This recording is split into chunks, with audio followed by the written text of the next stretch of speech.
Most men sabotage their fat loss journey before they even start. And that's because they start with no direction, no plan, and no clear structure on what they need to be doing in order to lose the body fat sustainably and most importantly, be able to keep that off. Now in this video, if you stick around to the end, I can assure you now that you will know exactly what you need to be doing to cover all aspects of your fat loss journey to be able to lose the body fat, maintain it, and keep that off following a sustainable approach that will work for you, not only for now, but for the long run too. So if you're someone who wants to lose body fat and you want to learn how to keep that off too, make sure to stick around until the end of this video. I would also recommend maybe getting a notebook and a pen, taking some notes, and starting to understand how you can start implementing this stuff that I'm going to teach you today into your lifestyle so that you can lose the fat and keep it off for the rest of your life. And if you do stick around until the end, I've got a few bits that I'll be handing out for free just to help you guys further. I am really pushing the YouTube at the moment, so if you do enjoy this style of content, please make sure to like and subscribe to the channel. It goes a long way. And yeah, let's dive into the video. If you haven't seen me before, my name is Jacob Smith. I'm an online fitness coach. I've been working with men to help them to lose body fat and transform their health, fitness, focus on their performance, and live a higher quality of life as a byproduct. I've been doing that the last 3 years, and I love what I do for work. Right, I'm really passionate about what I do. But now I'm really trying to push the YouTube to help people more and give more value and more detail. I post daily pretty much on Instagram. I'm really active on there at Jacob Smith Coach. But YouTube's an opportunity for me to give more value to you guys. Now, I've probably been where you are now. I've been on my own weight loss journey. I lost over 30 kilo of body fat myself. I used to be someone that was overweight. I was unfit, unhappy, unhealthy, and I didn't like the way I looked. I had probably all the same sort of things you're going through. The low confidence, the when you go abroad and you take your top off and you don't like the way you look. When you get dressed and you're just thinking, I don't like that top, that's showing my chest, that's showing my belly, my love handles, whatever, and you feel self-conscious. I've had that before, I can assure you of that. I've had all the negatives that come with being someone who's overweight, especially at a young age. I had my sort of overweight period around my late teens, when I was around 18, and for me, at that sort of age, being overweight, it definitely impacted me in a lot of ways, which is why I had to make that change, transform my own life first. I work with coaches myself and have invested a lot of time and money into myself, my own self-development from a physical aspect, but also a mental aspect too. And I now carry that over, that education that I've developed, into the clients that I work with to help them. So far, we've helped over 100 men to transform their health, their fitness, and to live a healthier and higher quality of life. All the transformations, I'll put some on the screen now, but you'll also be able to see them if you go onto my Instagram or scroll through my YouTube channel too. But that's enough for talking about me. Let's dive straight into the video, deliver the value, and make sure that by the end of this video, you guys are in a position to lose the body fat and live a higher quality of life. So we're going to start off with the foundations of fat loss. Now, I want you guys to understand why you guys have put on body fat, because when you understand that outside of what sounds like quite an obvious answer, right? And once you understand that, you'll be able to understand how you also lose body fat too, and it will make more sense. And I genuinely believe when you have more knowledge around a certain topic and you obviously apply the knowledge that you acquire, then typically it becomes a lot easier to understand why you're doing it and make better decisions. I don't just pride myself on coaching clients and telling them what to do. That's not what coaching's about. Coaching's a process of helping a client to, again, acquire more knowledge and be able to make better decisions, even alone, so that they can put themselves in a better position to be able to sustain this for the long run without working with me for the rest of their lives. So the foundations of fat loss. So let's say this is you. And at the moment, in order to maintain your weight, you need to be having, let's say, 2.5k calories, right? If you consume 2.5k calories daily, consistently over extended periods of time, that maintains your current weight. Now, the moment that you start having more than this, you put yourself in a position where you're having a surplus of calories. Your body doesn't need that much calories, right? That's more than what you need to maintain your weight. So what your body does is it then stores it in the body as body fat, right? Which is just additional energy. So what that then means is that body fat is stored for a time in the future where you might be consuming less calories, so maybe under this 2.5, which then puts you in a deficit, okay? And what your body then does is it dips into the fat stores, which remember is body fat that you've accumulated from times where you've consumed more calories than your body needed at that current time. And it utilizes the fat cells and then fat stores to provide energy to the deficit that you're currently in. So if you drop down to 2,000 calories, what your body then does, that is a terrible K by the way, I don't even know what that is. What your body then does is it goes, right, we don't have enough energy coming into the body because we need 2.5k. So it will then use around that number that we need, maybe 500 calories worth of body fat from body fat that we've accumulated from when we've consumed more calories than we needed at that time. And it utilizes that for energy. And that brings us back to that maintenance point. But remember that if you're then using fat cells to provide your body with the energy that you're not currently giving it, then the more fat cells you use, the less body fat you have, then of course the leaner you're going to get. So, put simply, when you start to go into a deficit and you start to consume less calories than what your body needs, what then happens is your body uses fat cells from times where you consume more food than what you've needed or more energy than what you've needed. And the more of them fat cells you can use, the less body fat you're going to have. So we basically need to put your body in a position to be in a calorie deficit, D for deficit, which means that it's going to dip into them fat stores, get rid of the body fat that you've got, as that's going to be used for energy in order to supply your body with what it's currently not getting because you're putting it in a deficit. So the longer we can do that for and the more consistent we can do that for, the more body fat you're going to lose, right? Now, a healthy sort of rate of weight loss and all the specifics we will talk about in a minute, but for now, I just want you guys to understand that sort of analogy of how it works from how your body gains fat and how your body loses fat. Now, the longer you can be in that deficit for, the more body fat you're going to lose. In terms of where your body fat actually goes from first, that's all influenced by hormones, genetics, etc. But the foundation of fat loss is this. You've got a maintenance point with your calories. You've got a point where if you go over that, you're in a position to gain weight, and under that, you're in a position to lose weight. And that's through what we do with the body fat, how we store it when we are in a surplus, and then how we use that stored fat to supplement the fact that we're in a deficit, which then loses fat cells to get rid of the amount of body fat we've then got. So I hope that makes sense. That's the foundations of fat loss. And now we're going to move on to the next part of the video.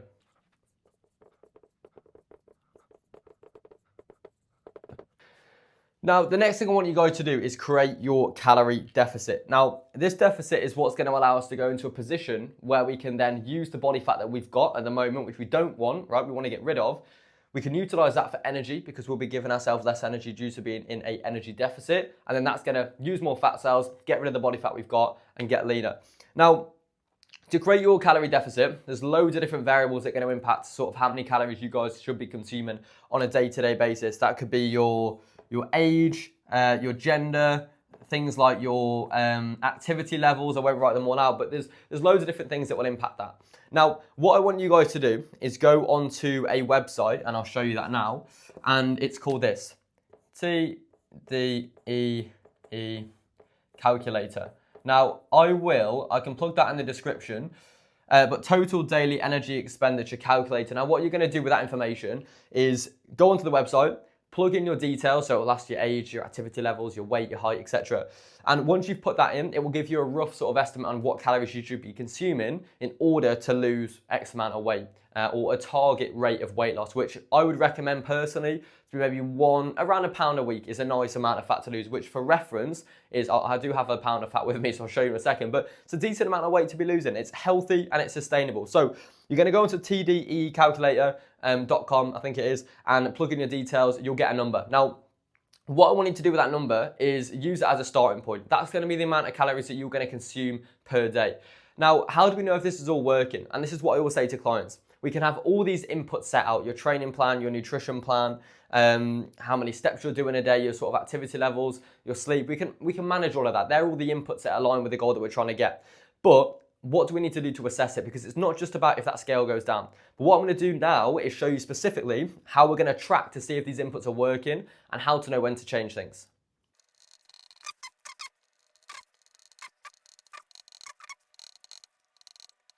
Okay, now, so you'll now be in a position where you know what number you need to be consuming a day. Now, that number that you're consuming that you've got from that TDE calculator is going to be the number that I now want you to start consuming every single day, just for a starting position, because that's what we're estimating to put you in a deficit. Now, this is how we're then going to assess whether it's working and when to make changes and how to make changes, because we want this to be something that you can continuously lose body fat and continue to do so. So here's a big change that I get a lot of people to make when they join me. We're going to start by doing daily weigh-ins. So a lot of clients I work with, they might have like quite a bad relationship when it comes to weighing in. And I know people that weigh in once a week and they put a massive emphasis on that weigh-in. If they haven't lost weight, they're annoyed, they feel like their week's been a waste, and that impacts how they feel, that impacts their emotions, and as humans sometimes we can make a lot of decisions based on how we feel, and that's not going to align with obviously bringing the weight down and getting the goal that you want. So weigh in daily, there's so many different reasons why your weight can fluctuate. So basically what we're trying to do is take control of that. Take into consideration there's going to be different higher weight readings, lower weight readings, but we want to take that average for the week. Every single week you'll know what your highest weight reading was, your lowest, and your average. We're then going to go, right, as long as they're coming down over time, more specifically their average, then we know that overall the weight's dropping. We're controlling the variables. We've got more data that we're taking into consideration. And the more we measure, the more we can manage and the better decisions that we can make together. So that works really, really well. The next thing you're going to do is progress photos. You could do these every week, every 2 weeks, but these are a great way to assess how your body's changing. I've had clients before that have lost 3-4 kilo, but looked completely different. And it's because maybe they've built muscle mass at the same time. In this case, they will have. So just remember that if you're building lean muscle mass, right, you're building muscle tissue during your training sessions, which you will over time, and you're losing body fat at the same time, the scales might not change too much, but your body composition, so how much body fat you've got and how much muscle mass you carry, can obviously change, right? And that's going to influence not too much on the scales. It might look pretty similar, but how you look at that weight can be completely different. Measurements as well, body measurements, measure your arms, measure your chest, measure your shoulders, your thighs, your calves, waist, etc. That's a great way to assess progression. And also how you feel as well. Like, how do you actually feel? Because your goal isn't just to be a lower number on the scale, is it? You've got other goals as well. Do you want to feel more energized? Do you want to feel happier? Do you want to feel healthier? Use that as another opportunity to assess progression too. It's not just about a number. Now, of course, once you've assessed these, over time, we still want to see the weight coming down. And this will all be relative to how big you are anyway. If you're someone who's carrying maybe a stone or two overweight, again, you might be someone who doesn't lose a hell of a lot of weight, but your body composition changes quite significantly with a proper training program too. But what I want you to do is I want you to go, right, you've assessed this each week. Have like a little opportunity where you check in with yourself and go, right, based on the inputs, which we're going to talk about here, what needs to change? So let's say the weight is plateaued. It hasn't moved and it's been 2 weeks, okay? Look at your lifestyle first of all. So this could be your sleep, this will be your stress, how you're living your life in general. Do you feel like you're in control with that? If your sleep's all over the shop, your stress is through the roof, then that's also going to have an impact on your ability to lose fat, okay? Your expenditure, this is a big one. How much energy are you expending? Now, we have different ways to expend energy. We have something called your NEAT. I'll put this here. Where should we write it? Let's write it here. So NEAT, NEAT, non-exercise activity thermogenesis. Then we've got something called EAT. Again, this is called exercise activity thermogenesis. Now, NEAT is typically the calories that we consume that isn't planned exercise. So as an example, I'm moving my hands a lot now, right? Steps. Steps is probably your best way to assess this NEAT principle of burning energy. EAT is exercise activity thermogenesis, which is just basically calories that you burn through exercise. So if you've got a planned training session, you're going to burn calories through that. Now, we can adjust this here, but I'm very conscious because when I have clients that I'm coaching, training for me isn't just about burning calories. We're trying to target a specific adaptation in the body, whether it be building muscle, whether it be like a fitness adaptation through like an aerobic stimulus, whatever we're doing in the gym. I'm more concentrated on that, but I do have clients that maybe just have more of a body composition goal, so they want to lose fat, they're trying to get a bit stronger, etc. And what we'll do then as a byproduct is we might add in an extra cardio session just so we've got a bit more movement. That would be then impacting this principle here, EAT, right? And that's going to correlate with, of course, you're going to get fitter, but if you burn more calories, it puts you in more of a deficit. If you've hit a bit of a plateau, that might be the thing that you guys need to move the needle to bring the weight down. Okay, so the next one is NEAT. So steps, basically it's the easiest way to do this. If you've hit a bit of a plateau, just think you need to either expend more energy or you need to reduce the energy intake. It's not just about what you consume, it's about what you expend. So a lot of people like try and bring their calories down too much too soon. My goal as a coach to a client is how can I keep them consuming as much food as they can so they can get nourish their bodies as well as they can, okay, and feel as good as they can.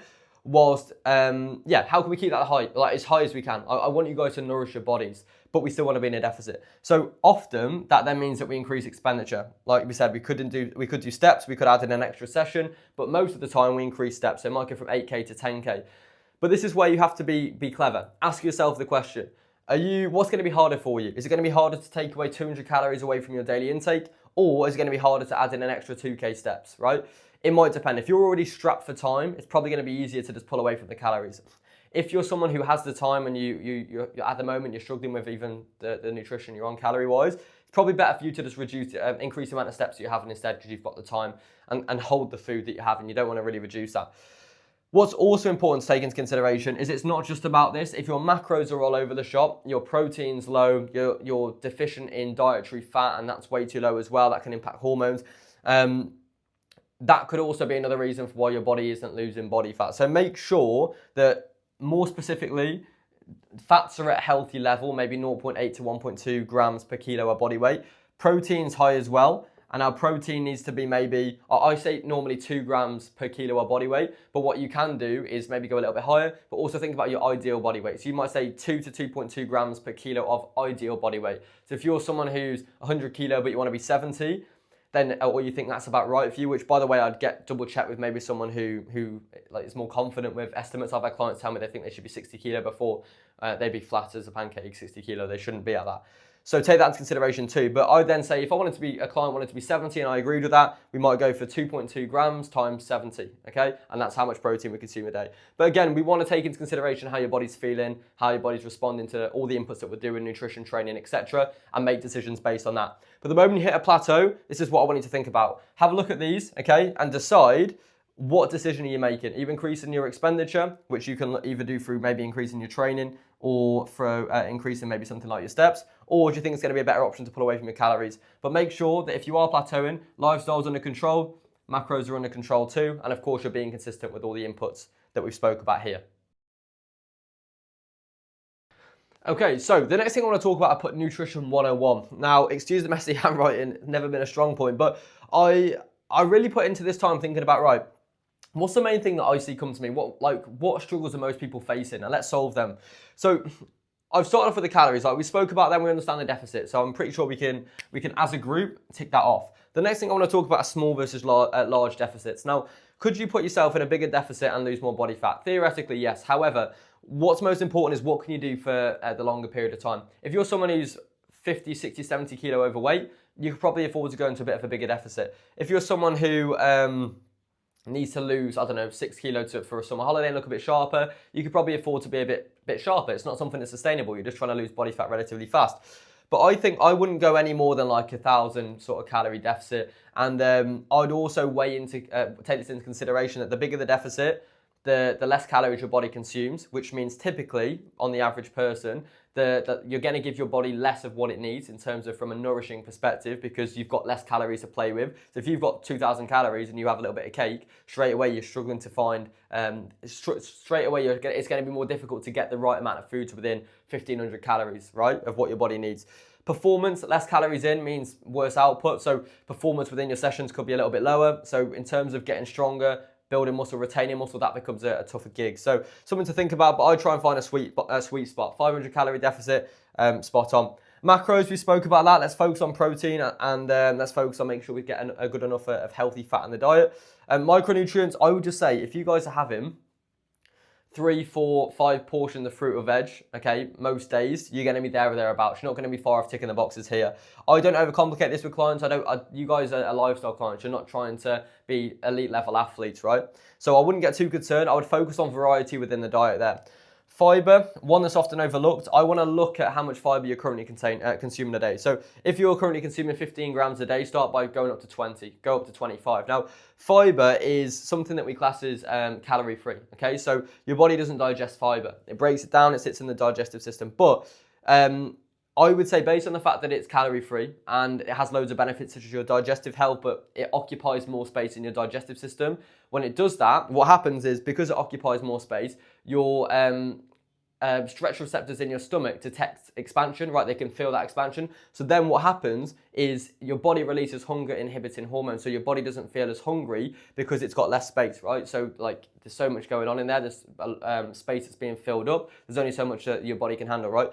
So that will help from a satiety standpoint and making sure that from an appetite suppression standpoint that you're looked after. So a good amount of fiber, definitely worth it. You're going to get most of it from fruit, veg and whole grain. So as long as you get an adequate amounts, you tick off the fiber and you tick off the micronutrients. So yeah, something to think about. And again, this comes into food volume as well. So fiber is great because if you're having things like fruit and veg, think about the portion size is big, but the amount of calories that you're getting from it's quite low. So when it comes to putting you in a deficit, it's brilliant because you have a big portion, but it's low calories and it's nutritious. So it gives your body what it needs. So fruit, veg, yeah, we know that it's good. Let's not think about just adding more fruit and veg in. Let's think about inputs. What can you do to add more fruit and veg in your diet? Is it a case if you need to make a salad twice a week and have that in the fridge ready to go, or a berry compote, or like a fruit salad so that you've always got something ready to go? That's how I like to do it, just so it's easily preppable.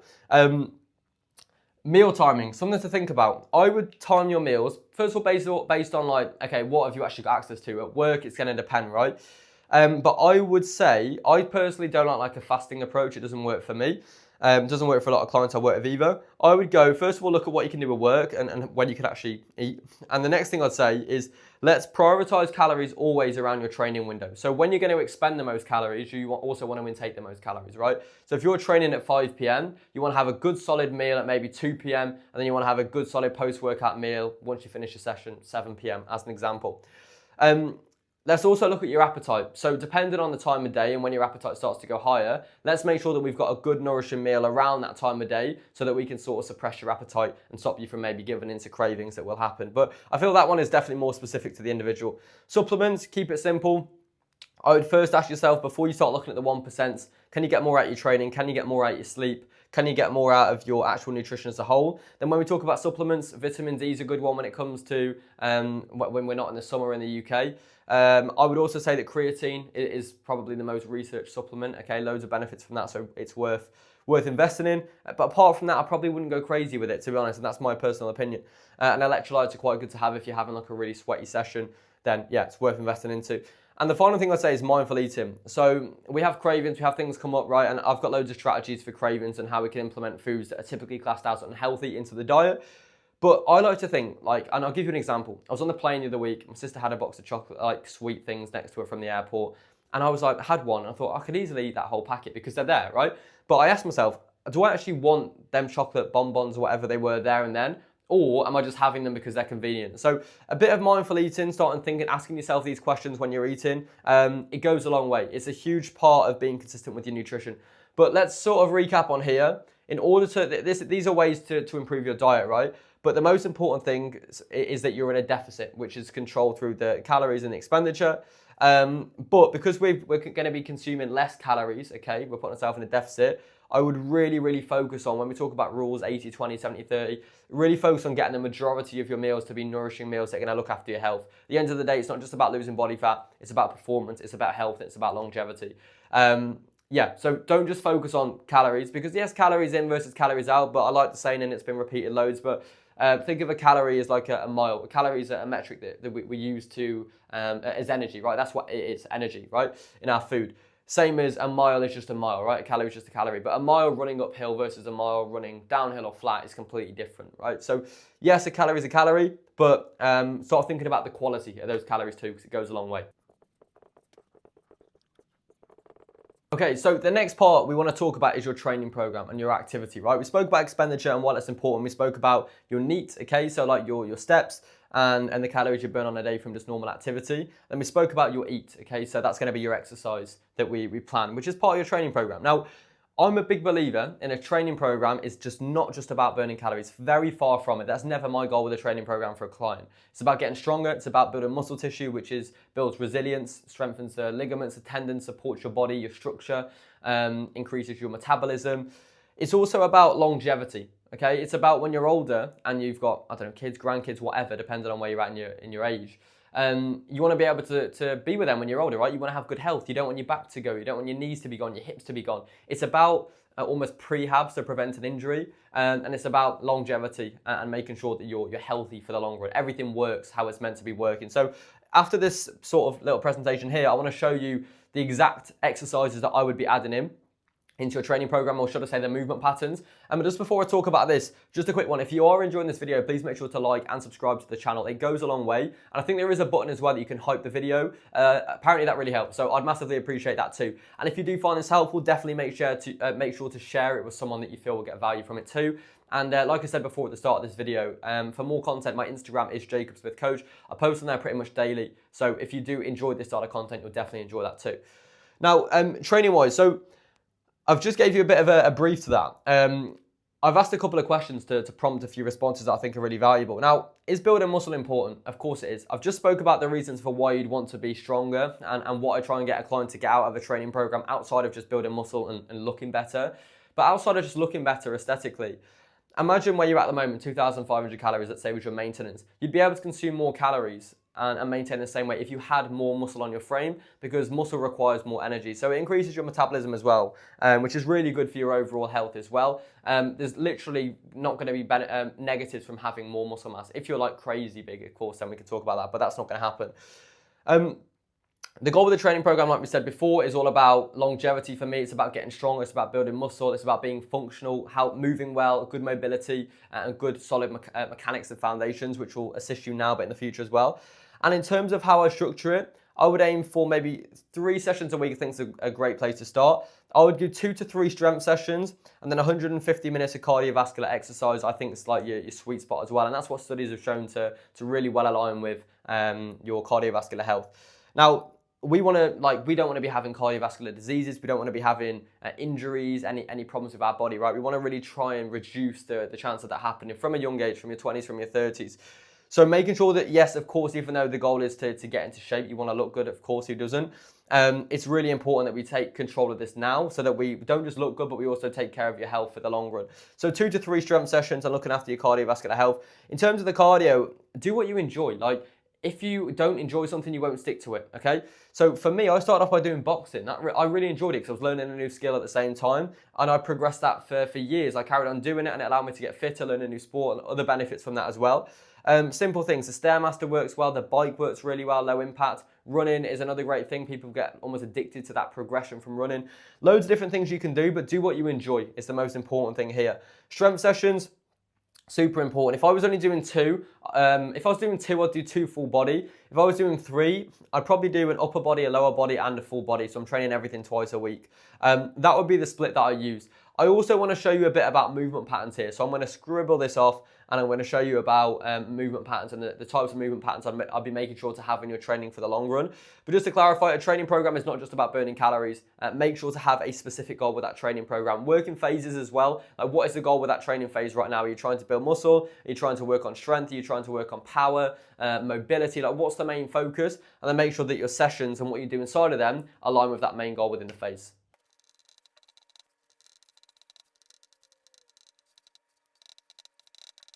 So the movement patterns that I'd make sure to have in your routine, this is like the basics of it. There's more you can do. And of course, like, guys, it's always going to be specific to you. If you've got limitations, if you've got injuries, then it's going to need to be more specific, right? But this is how I'd always program it with clients. I always want some form of horizontal pushing and pulling.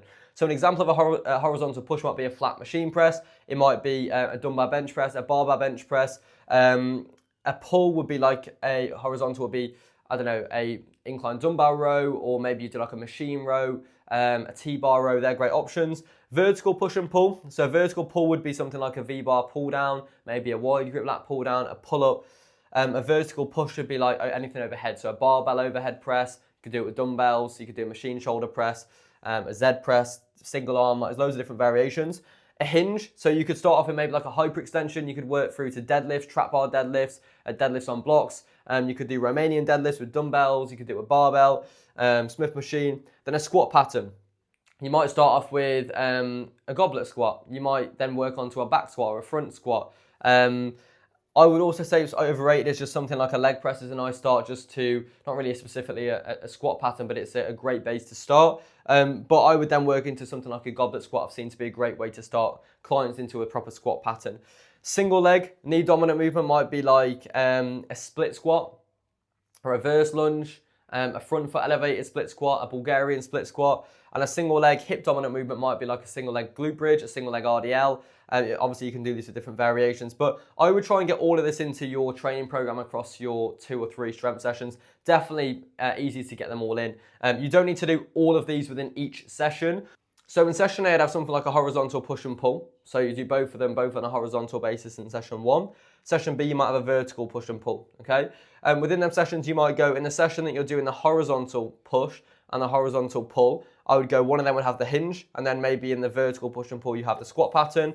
In the one where you're doing a squat pattern, I'd then assign the single leg knee dominant movement to the squat pattern session. And the one where you're doing a hinge, I'd also add in the single leg hip dominant movement just to optimize recovery in between full body sessions. So add these into your routine, it will go a long way.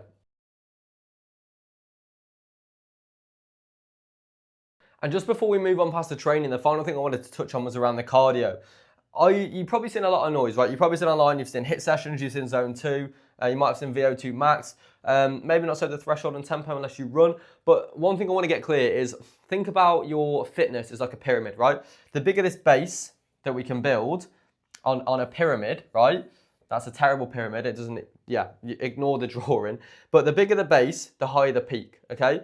Think about it like any foundation on any house. You need to build the foundations before you can build the upper parts of it, right? It's the same with the pyramid. The bigger the base, the bigger the peak. And I want you to start thinking about the bigger you can build this base, which is done through lower intensity work, the better your overall fitness is going to be. That's going to build your capacity. Now, over time, the stuff where it's more intense, like these higher intense sessions, these when you see on your watch or you see zone 4, zone 5, you think that's better. It's not always better. It's not the case. You do not need to be spending all your sessions at this top end, all this really hard work. You need to spend more time in these lower zones, okay, and build it up and do less work in these higher zones. That's the way I want you to think about it. Let's build the base first, build the foundations and work up the pyramid. Let's not try and build the peak before we built the foundation for it to sit on. So I would say with your 150 minutes of cardio that we mentioned, the majority of that should be low intensity. Depends on how many sessions you do a week. Let's say you do 2. I would have maybe two of the sessions that both have easy work in it, but one of them where maybe there's a little bit more of like a bit of an interval effort. So you might do like more of a tempo session, which is more going to put you in zone 3. Bit of a needle mover, but making sure that you're covering the bases with your low intensity work. One of the things to get my clients to start with first is if they're doing 2 cardio sessions, they might just be both low intensity sessions, build them into it. And also you stop hating cardio because you stop associating it with being such hard work. Not every session needs to be a max out effort. That's not the case. So if you need more help on that and you need more help with the actual training program specificity, message me on Instagram, the word training program. I have designed a few different training splits, some full body splits, some upper lower full bodies, some different ones with different cardio routines as well. Message me the word training program on Instagram. I will send that over to you and it will be helpful. I keep saying final thing, but now this is genuinely the final thing. So the final thing with training is progressive overload. You have to apply progressive overload to your training sessions to progress, right? If you just keep applying the same stimulus over time, then your body has no reason to adapt and make changes. There has to be a form of challenge. So here's how we're going to work it. This is progressive overload 101. Now, people get this wrong. I'm going to try and make this as simple for you to understand as possible. Now, I want you to think, with every single exercise you would put in the gym into your program, there should be a reason behind it, okay? So a bench press, you want to grow your chest. A shoulder press, you want to grow your shoulders, right? Nice and simple. So let's use the bench press as an example. Imagine the version of you benching 30 kilo. Imagine the version of you benching 60 kilo. The version of you benching 60 kilo will have a bigger chest than the version of you benching 30. We understand that. So now we need to be able to bridge that gap. So if you're on 30 kilo, and this is your little graph here, and this is week 1, we need to take you through this progressive overload approach to safely get to 60 kilo. Now, the driver of muscle growth, and which is going to allow us to progress here, is your intensity. So intensity within your sessions needs to be hard, okay?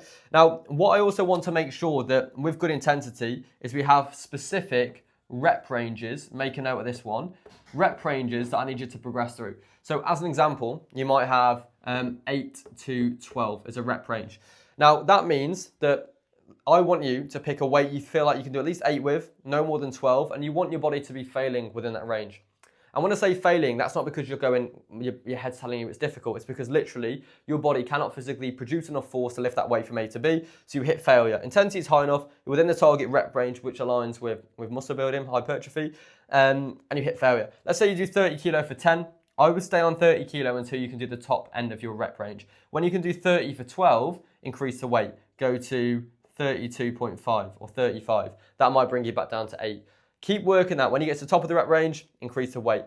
If you ever hit a plateau, there's a few things we need to look at. But what I see a lot, guys, is people during this progressive overload approach chase the progression but neglect the form in the process. So if you had great form at 30 kilo, but then you go to 40 kilo and your form goes terrible, is that form of progression? Not really. So the most important thing is during your form of progression, you keep the variables the same. So your form, how you execute the exercise specifically. A big part of that, what I see people commonly mistake, is tempo. They get the tempo wrong. They start off nice and controlled. As the weights go heavier, they start rushing it, right? Or people will reduce the range of motion. So on a bench press, they're coming all the way down. As they get heavier, they start just coming down to here because they're going heavier, right? Quote unquote. So they think they're progressing, but they've neglected the form, they've neglected the tempo, and then they've neglected the range of motion as well. So they're the 3 things that you really need to look after. as you focus on this progressive curve. But as long as you've got maybe a couple of different rep ranges you're working in, and you're keeping the intensity high, and you're making sure that you keep these variables the same, week on week, your body will adapt based on the fact that you're sleeping well, you're eating well, you will build a little bit of muscle tissue, and that will allow you to get stronger. So apply this progressive overload approach to your training with your weightlifting, you'll go a long way. And when it comes to cardio, it's little and often. So I would say if you increase it 5 to 10% maximum a week. So if you go from, 60 minutes of cardio, you might go to 65, right? That's the way I sort of think about it. But don't always think that you have to do more every single week. Listen to your body and make decisions based on how you feel. Next, we need to talk about sleep. Now, so many people neglect this. We've got busy lives. You guys are building your careers. You've got families, whatever. You're busy. And you might think, right, I can just get away on 5 hours of sleep. Now, I used to have that mindset too, and it doesn't serve you because, first of all, your performance drops when your sleep's low.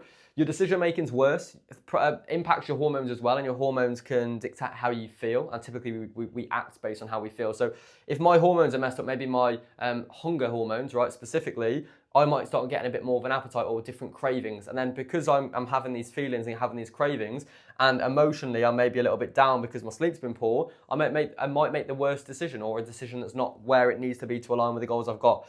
Recovery. So you put on all this hard work in the gym, all this training, you're eating well, but when it comes to your opportunity to recover, which is when you put your head on that pillow and sleep, you neglect it. You reduce the amount of time you've got to recover, which means that muscle growth is limited or inhibited slightly, and that doesn't align with the goals that you guys have got between losing body fat and building muscle. Also, stress response is higher. If you're not recovering properly, you're applying the stress response in the gym. You're probably applying, you're going to have stress for your day-to-day life with work and other things.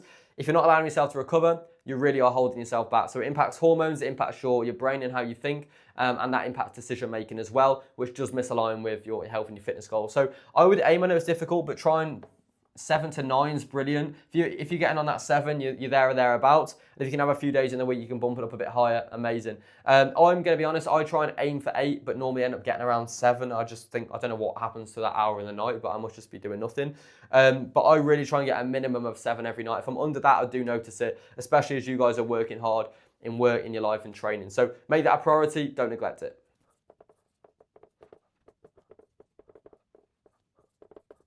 Okay, so lifestyle, habits, and mindset. Now this one's a difficult one because this can be broken up into hours and hours of teaching. But I'm going to talk you through the things that I think are going to have the biggest impact on your journey. Now the first thing I want you guys to think about is habit stacking. So start stacking habits. It could be a simple thing. It might be a case if you like listening to a podcast or watching YouTube. Okay, we'll stack that on top of your cardio. When you're going and doing your cardio session, watch a podcast or watch a YouTube video. Simple habit stacking goes a long way. Trust the process as well. It's so important. People try and rush it. You have to switch your mindset and start thinking about this is a lifestyle switch. This is a complete change in what you're doing moving forward. And you're someone who identifies as someone who cares about the health and their fitness and wants to prioritize that for the long run. That means that when you have these little things that take you off track, you care about it less because your brain isn't focused on a quick fix. It's focused on the identity that you carry, and that's typically what you're going to tell yourself every day. So switch your identity from thinking about short wins and short fixes to longevity, sustainability, and someone who prioritizes their health for the long run. The next thing I want you to think about is your why. Like, why are you even doing this? Why is this so important? Maybe write this down, but get really specific with the reason why you're doing this. Is it maybe because you want to be a better role model for your kids? Or maybe it's something like a burning desire to just work on yourself based on your past. Maybe it's because you want to make sure when you have kids or grandkids in the future that you're in a position to have a better quality of life for yourself and for them. But once you understand your why, I think on the days where motivation dips, you dip into that why and it helps you to push along, right? I have my own reasons for why I do this, and that's massively played a huge role in keeping me consistent. And remember guys, consistency is what's going to win in this game. And I think that helps as well with the discipline versus motivation battle. Like, you will not always feel motivated, guys. And like, I wouldn't even say I'm disciplined that much in training. Like, I just enjoy it. Like, don't get me wrong, some days I can't be bothered to go, but I think the most important thing is that you forget about discipline, you forget about motivation, you understand that why. And as long as that why is strong enough, it will power you through most things, 100%. And the final thing I want to say about this, I was going to talk about like social eating and navigating them occasions, but I have made specific videos on that, and I feel that if I try and go into detail and everything, it's going to be too much and hard to consume. But I hope that makes sense, because this is a topic that could go and be broken down into so much. But habits that you do consistently will form how you look and feel. So we need to make sure we get the right habits in. Your mindset influences the decisions that you make. The better decision you make over the extended period of time that you're living, the better the outcome, right? And then your lifestyle is essentially all of this combined. And your lifestyle and how you want to live that. If it doesn't align with fat loss, then guess what? You're probably not going to lose fat. So I have gone into more specifics on this in the past, and also will do in future videos. If there's anything specific you guys want on this, definitely let me know in the comments, and I'll go over it in a full video. And the final thing I wanted to talk to you guys about before I close off the video is we sort of touched upon it around sort of expenditure and calories, and how what you do and influence them will obviously impact your fat loss when you hit a plateau. But there will be times where you're not super consistent, and that's fine. But once you've got your why, so the reason you're doing this, your identity that you now carry of prioritizing your health and doing that for the long run, I believe that that's strong enough to take you through the days that maybe you do fall a little bit, so you can pick yourself back up and carry on moving towards the goals. Other things to help, of course, having a coach is going to help, obviously. Maybe even if you have like a friend as a bit of like an accountability buddy. I've seen people start social media pages and like just documenting their journey. That helps. Tell a friend, tell a family member. Like, I think accountability is the glue that holds all this together. You have all the information out there. You have this video. You have other videos, probably better than mine. I'm not the best YouTuber in the world at all. You've got all the knowledge out there, but typically people aren't lacking that. They're lacking that implementation of that knowledge, right? And the more consistently you can do that for this knowledge and apply it, the better. So sometimes it's not about acquiring more knowledge, it's about applying what you've already got. So if you've got this far and you do want to learn more about how I could help you, make sure to head to the first link in the bio, which is my Instagram. Message me the word program on Instagram. We can have a chat. But again, I hope this has helped you. If it has, make sure to like and subscribe. Share it with someone that you feel will get value from this video too. And yeah. Okay.